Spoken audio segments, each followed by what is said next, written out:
오늘의 만나를 시작하겠습니다. 함께 찬양하겠습니다.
오늘 우리가 함께 나눌 말씀 본문은 역대하 33장 1절에서 9절까지 말씀입니다. 33장. 므낫세가 왕위에 오를 때에 나이가 12세라 예루살렘에서 55년 동안 다스리며 여호와 보시기에 악을 행하여 여호와께서 이스라엘 자손 앞에서 쫓아내신 이방 사람들의 가증한 일을 본받아 그의 아버지 히스기야가 헐어버린 산당을 다시 세우며 바알들을 위하여 제단을 쌓으며 아세라 목상을 만들며 하늘의 모든 1월 성신을 경배하여 섬기며 여호와께서 전에 이르시기를 내가 내 이름을 예루살렘에 영원히 두리라 하신 여호와의 전에 제단들을 쌓고 또 여호와의 전 두 마당에 하늘의 1월 성신을 위하여 제단들을 쌓고 또 흰놈의 아들 골짜기에서 그의 아들들을 불 가운데로 지나가게 하며 또 점치며 사술과 요술을 행하며 신접한 자와 박수를 신임하여 여호와 보시기에 악을 많이 행하여 여호와를 진노하게 하였으며 또 자기가 만든 아로새긴 목상을 하나님의 전에 세웠더라. 옛적에 하나님이 이 성전에 대하여 다윗과 그의 아들 솔로몬에게 이르시기를 내가 이스라엘 모든 지파 중에서 택한 이 성전과 예루살렘에 내 이름을 영원히 둘지라. 만일 이스라엘 사람이 내가 명령한 일들 곧 모세를 통하여 전한 모든 율법과 율례와 규례를 지켜 행하면 내가 그들의 발로 다시는 그의 조상들에게 정하여 준 땅에서 옮기지 않게 하리라 하셨으나 유다와 예루살렘 주민이 므낫세의 꾀임을 받고 악을 행한 것이 여호와께서 이스라엘 자손 앞에서 멸하신 모든 나라보다 더욱 심하였더라. 아멘.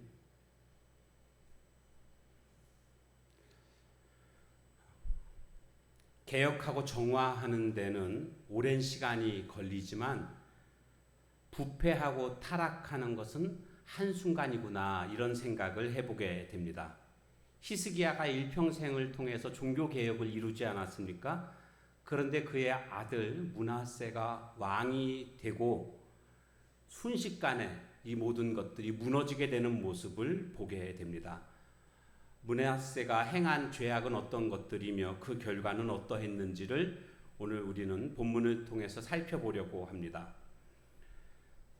므낫세가 왕이 됐는데 므낫세를 볼 때마다 두 가지 사실에 놀라게 됩니다. 그 첫 번째는 그가 55년 동안이나 왕 위에 있었다라는 겁니다. 하나님이 왜 그를 일찍 제거하지 않으셨을까? 이게 참 궁금합니다.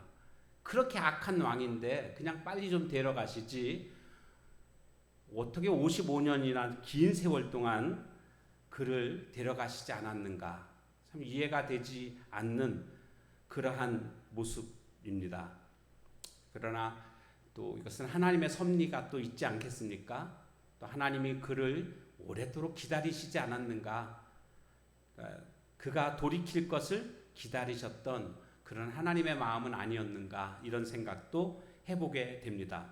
또 하나는 그가 왕위에 오를 때에 12살이었습니다. 그런데 히스기야에게 있었던 특별한 일이 있었는데 그게 뭐냐 하면 그가 죽을 병에 걸렸을 때 하나님이 그의 생명을 15년 연장시켜 주셨습니다. 그렇다고 한다면 15년 연장시켜 주신 그때에 태어난 아들이 므낫세라는 겁니다. 그러니까 15년 연장되지 않고 그냥 히스기야가 죽었더라면 므낫세는 이 세상에 태어나지 않았어도 되는 그런 사람이라는 것을 알 수가 있습니다. 그래서 이렇게 우리가 생각해 보면 차라리 그냥 그 히스기야가 생명 연장 받지 않고 그냥 죽었더라면 오히려 더 좋았지 않았을까 이런 생각도 듭니다. 세상에는 세 종류의 사람이 있다고 하죠. 꼭 있어야 될 사람, 그런가 하면 있으나 없으나 별 문제가 되지 않는 사람, 마지막으로 있어서는 안 되는 사람, 이렇게 세 종류로 나눌 수가 있는데 므낫세를 이 세 종류 중에 어떤 사람입니까?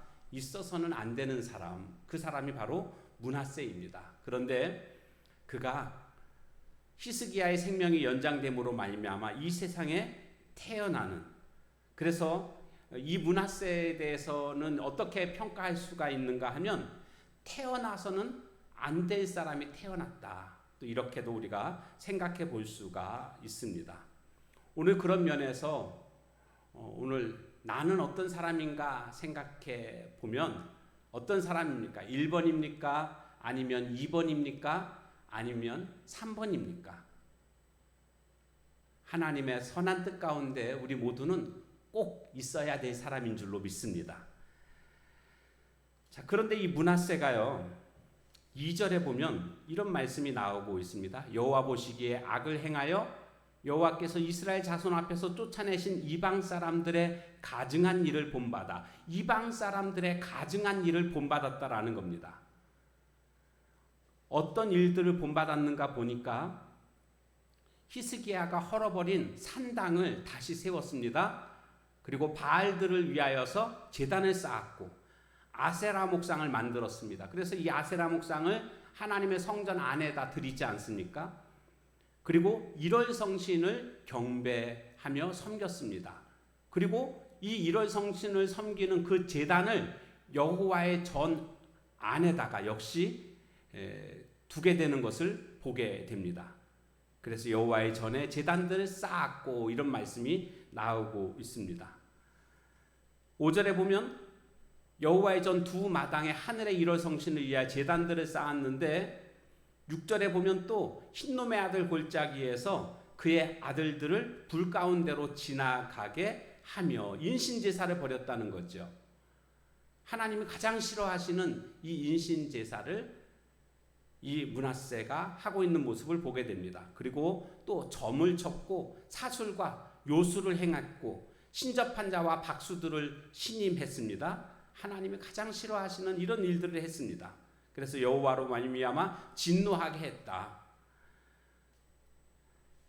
그래서 아로새긴 목상, 아세라 목상이 있죠. 그 하나님 전에 세웠다. 그냥 할 수 있는 모든 악을 다 행했다. 이렇게 보시면 될 것 같습니다. 특별히 우상을 섬기는 일에 있어서 이방 사람들의 가증한 일을 본받았다.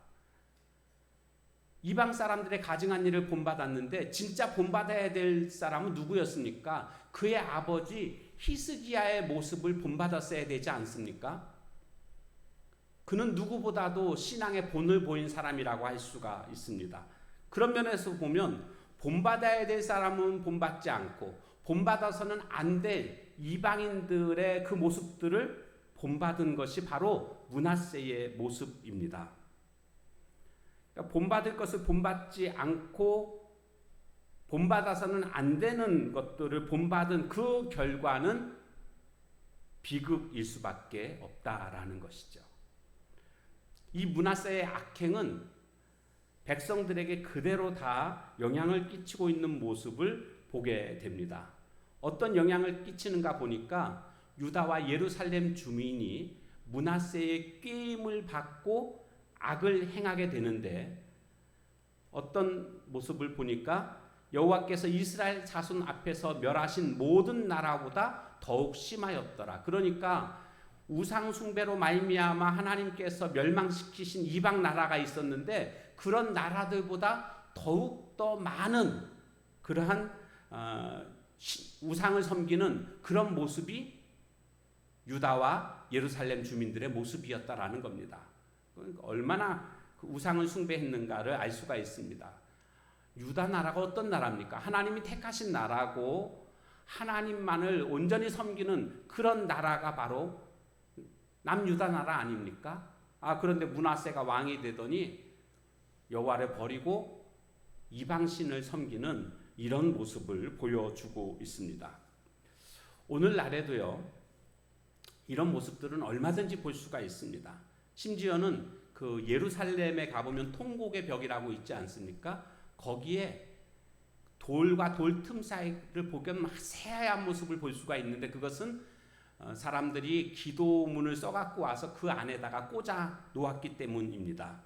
우리나라에서도 많은 분들이 성지순례를 가면서 기도문을 써서 거기다가 꽂아 놓는 모습을 보게 됩니다. 그 이유는 그곳에 꽂아 놓게 되면 기도가 응답될 거라는 어떤 일종의 믿음을 가지고 있습니다.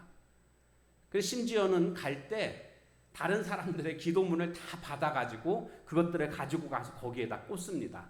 꽂을 때 또 기왕이면 좀 높은 데 꽂으면 더 응답이 잘 된다고 생각해서 거기 책상을 놓고 밟고 올라가서 높은 곳에다가 꽂아 놓는 모습도 보게 됩니다. 이스라엘의 최신부인 베제크라고 있는데요. 이 베제크는 그 통곡의 벽 그 옆에다가 팩시밀리를 갖다가 이렇게 준비를 해놨습니다. 그리고 그 팩시밀리 번호를 선전을 합니다. 그러면서 전 세계에서 누구든지 기도문을 이 팩시밀리로 보내기만 하면 그것을 전송받아가지고 대신 꽂아준다는 겁니다. 그러면서 일정의 수수료를 받습니다. 얼마를 받는지는 잘 모르겠지만 그렇게 해서 꽂아주면 기도가 응답될 것으로 믿고 있는 이런 모습들, 이런 종교적 행위는요, 믿음이 아닙니다. 이것은 미신입니다. 우리가 그냥 하나님 앞에 기도하면 됐지 뭘 그거를 그 통곡의 벽에 꽂으면 응답될 거다, 이와 같은 행위들은요 미신적인 행위라고 할 수가 있습니다. 그러니까 오늘날에도 이런 미신적인 행위들이 믿음이 있다고 하는 사람들의 모습 속에서도 많이 나타나고 있습니다. 오늘 우리는 이와 같은 것들을 배격하고 온전히 참된 믿음으로 하나님을 섬겨야 되겠습니다. 오늘 이 므낫세가 한순간에 백성들을 다 우상을 섬기는 자로 만들어 놓는 이런 안타까운 모습들을 보게 됩니다. 그래서 지도자의 그 중요성이 여기에 있습니다. 오늘 우리가 지도자를 위해서 기도해야 되겠습니다. 교회의 지도자 혹은 이 나라의 지도자가 하나님을 두려워하고 하나님을 참신으로 섬길 수 있는 그런 지도자가 되게 해달라고 우리가 이것을 위해서 날마다 기도해야 될 줄로 믿습니다. 오늘도 주님 안에서 승리하십시오. 기도하겠습니다. 하나님, 오늘 순식간에 무너진 이스라엘의 모습을, 남유다의 모습을 보게 됩니다. 히스기야로 말미암아 종교개혁을 이뤘는데 므낫세로 말미암아 한순간에 우상을 숭배하게 되는 안타까운 모습을 보게 됩니다. 므낫세가 본받아서는 안 될 이방에 가증한 일들을 본받았고 진짜 본받아야 될 아버지 히스기야의 모습을 본받지 못했음을 보게 됩니다. 오늘 우리들도 본받지 말아야 될 것을 본받지 않고 정말 우리가 본받아야 될 것을 본받을 수 있는 저희들의 모습 되게 하옵소서. 특별히 이 나라의 대통령이 하나님이 기뻐하시는 모습들로 그렇게 나라를 다스릴 수 있도록 하나님 함께해 주옵소서. 예수님의 이름으로 감사하며 간절히 기도하옵나이다. 아멘.